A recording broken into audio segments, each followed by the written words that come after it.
Like this?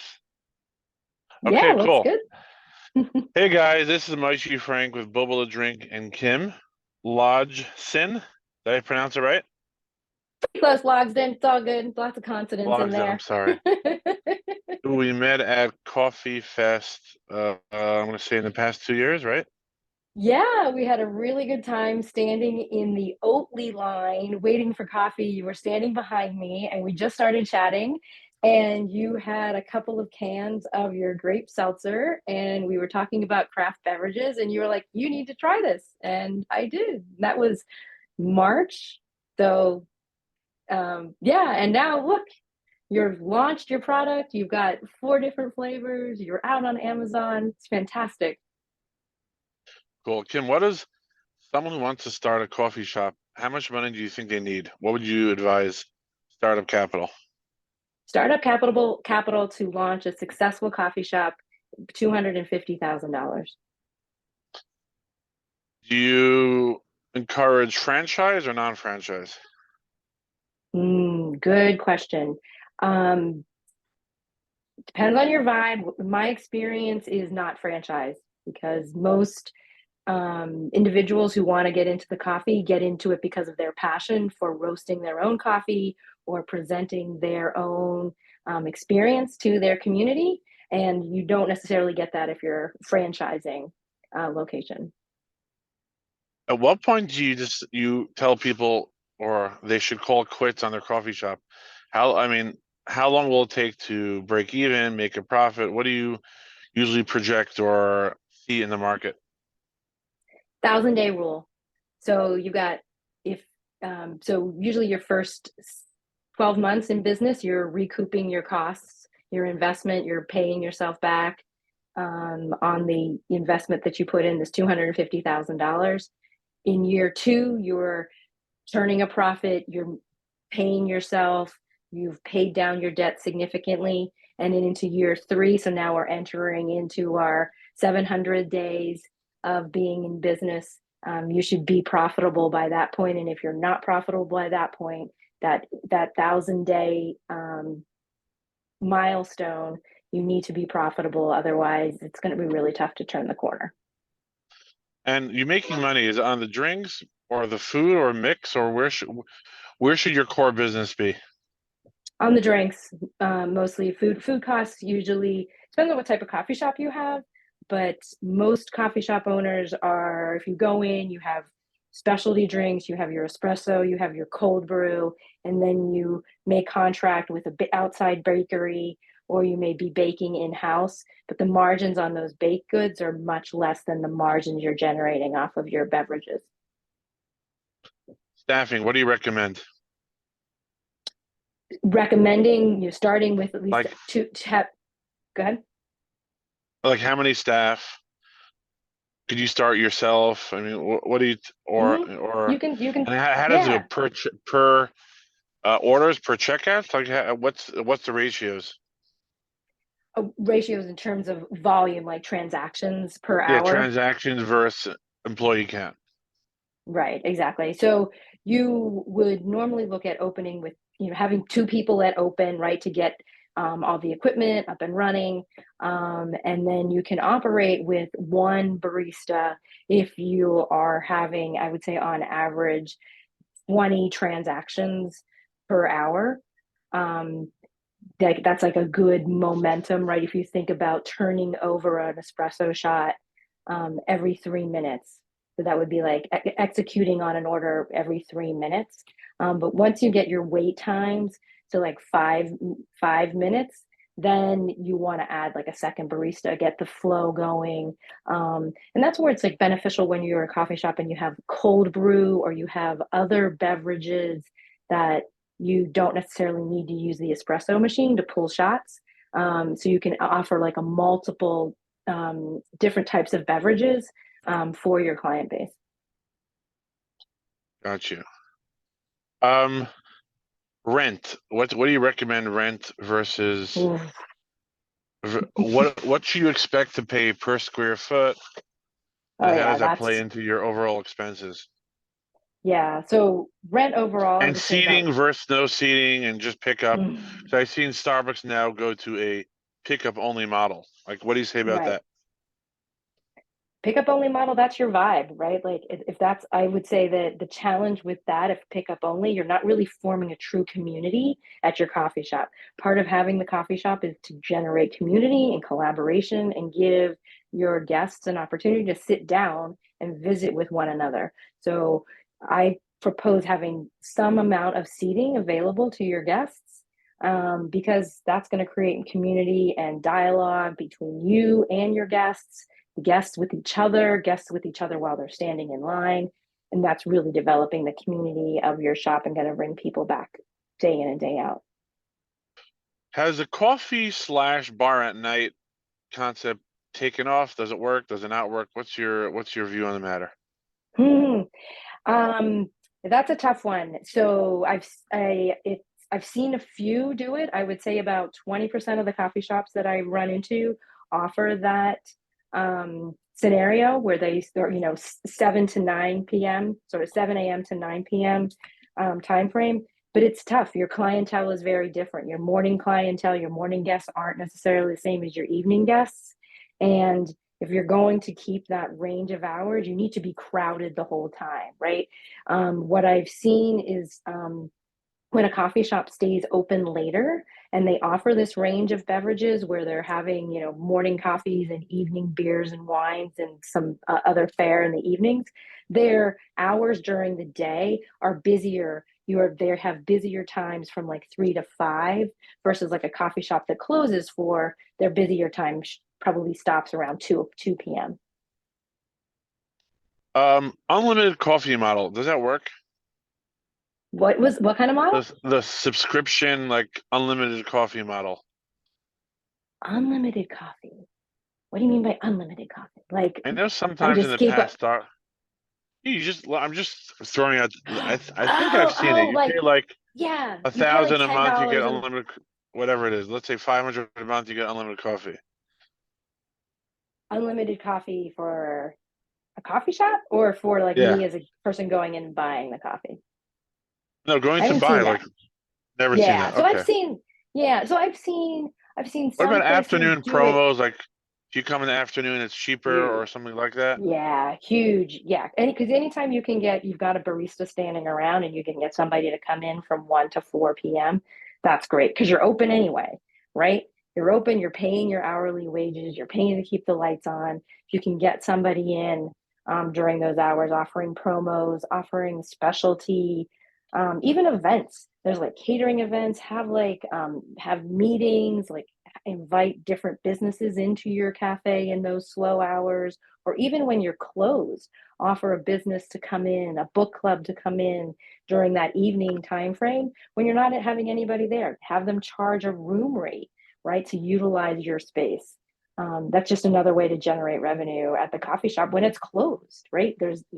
You have the space available to you. Um, Utilize it as much during the day as you can.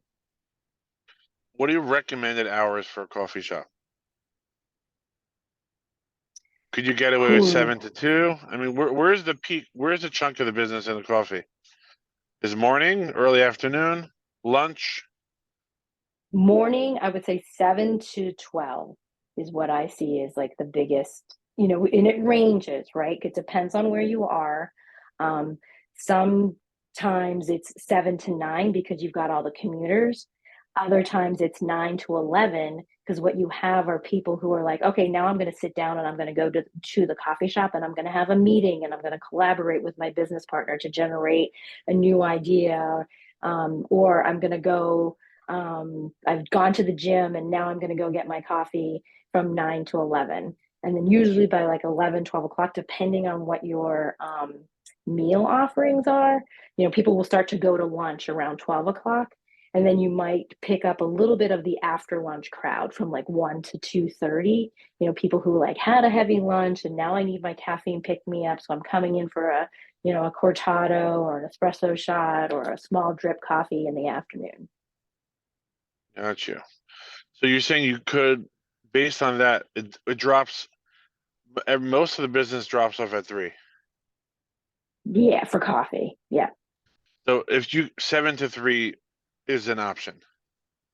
Yes, absolutely. And I would say most try to stay open till 4 because again, if you stay open to 4, you get a little bit of like the after school traffic. Because if kids are finishing up school or if you're coming home from work and you've got a shift that ends at 2 or 3 o'clock, you'll stop on your way home from to pick up a coffee. Reward programs, do they work? Which one? Reward programs like what do you call them? You know, Absolutely. Yeah. Holy cow. Yes. If you've got a great reward program, people are going to be loyal and come back again and again and again. I mean, if you just look at some of the big chains, the Starbucks and the Dunkin' Donuts, people love that. I mean, I'm not a Starbucks drinker, but when Starbucks sends me my message that it's like, come in and get my free coffee on my birthday, I'm going. So yeah, if you can get people to come in on their birthday, on their anniversary, come in for a free coffee, you've got loyalty there. what's a standard loyalty? Every 10 get one free? Yeah, what makes sense? that's what most I see most places. It's just easy. A lot of the POS systems, point of sale systems these days actually can keep track of some of those loyalty points. I've seen some of my clients like gift loyalty points to guests who come in. So that's like another way to create loyalty and give back to the community as a coffee business owner. Coffee means quality. Do customers know or care, or most not, and a few geeked out people do know and care? I would say about third, it's like a two-thirds, one-third. I would say one-third of the community really cares and takes pride of going in and really enjoying that coffee. The other two-thirds are still putting oat milk and, pumpkin spice, lots of different vanilla syrups in their coffee to sort of mask the taste. I think there's been like, the real true coffee drinkers who are drinking their coffee black and who can actually taste the coffee, that one-third of the population. But I think the The one rest of third the knows the other difference. one-third knows the difference and can really taste it and pinpoint it. Two-thirds of us really just enjoy the community associated with the coffee shop and go to the coffee shop because they know that they're getting a better product than at some of the chains. Um, and that they're also going there from a community perspective. It's a ton of like again, I think the community aspect is so important. Got you. What do you think about people roasting their own beans? Is it worth it? Does it make sense? Is it cool? Does it make sense? So it's definitely cool. I don't know if it always makes sense. It's expensive. It's an art. It definitely is an art. It takes a lot of practice. There's a lot of nuances around coffee roasting. So um, I would practice at home first and really perfect your craft before investing in, so perfecting at home, roasting at home, then being able to rent space on somebody else's roaster before investing in your own roaster. There's a lot, because I mean, just in terms of like, so then you can use somebody else's roaster once you perfect your craft at home, and then you're perfecting your craft on somebody else's roaster, so you're leasing it out. And then when you're ready making the investment, then you need to put the roaster somewhere. You need to have the electricity. You need to have more insurance. There's just more that comes with roasting. Just having that apparatus, that big roaster or not so big roaster in your facility. Where do you put it? Now you're paying for the electricity. You've got, again, I said insurance. You've Does other it things you save have to think money, about. or do you save money, or is it It more of a crafty looking, cool? it totally saves money if you're good at it and you've perfected your craft and you have a big following already. Um, so it's like They're expensive. Well, they're creating. expensive, right? Um, you can get a smaller, you can get them used. You can get smaller. You can start small, right? You can do small batch roasting to get started. Um, but again, it's a big step in your investment. You're already investing in your espresso machine. You're doing the build out of your coffee shop, so it's like it's this progression, and And I've seen establishing a following for your coffee before you even invest this $250,000, right? So it's like you can go to farmers markets and start selling your coffee at your farmers markets. You can have a coffee cart, really establish a following with your coffee cart. And then once you've established all of that following, you have your community, then you open up a space. You've got all these people who want to now come to your coffee shop because they've been buying your coffee at at your other locations for 12, 18 months, maybe even 24 months. So you have So like a would you really recommend? Would proven you concept. recommend? Would I recommend what? So it's called just block. No, no. Would you recommend that approach of starting from farmers market? I recommend establishing yourself within your community and really testing your brand, very similar to what you have done with the seltzers before going into a full on investment and launch, especially if before you go in and get brick and mortar. Because when you go in and you sign that lease, you're most likely going to sign at least a 5-year lease if you're going to open up a coffee shop. And you're going to invest, as I said earlier, the $250,000 investment for all the equipment, the fit out. Um, it's not something to be taken lightly, and therefore being able to know that you have a proven concept and proven coffee that people want to come and enjoy is just really important to your success. Okay, so we're gonna end it here. Thanks so much, Yeah, that's and fantastic. please send me the Thanks. video. Yeah, I will. No, that's great. Cool. I'll pass along the information on the Amazon orders to my clients, and we'll get you going. So exciting.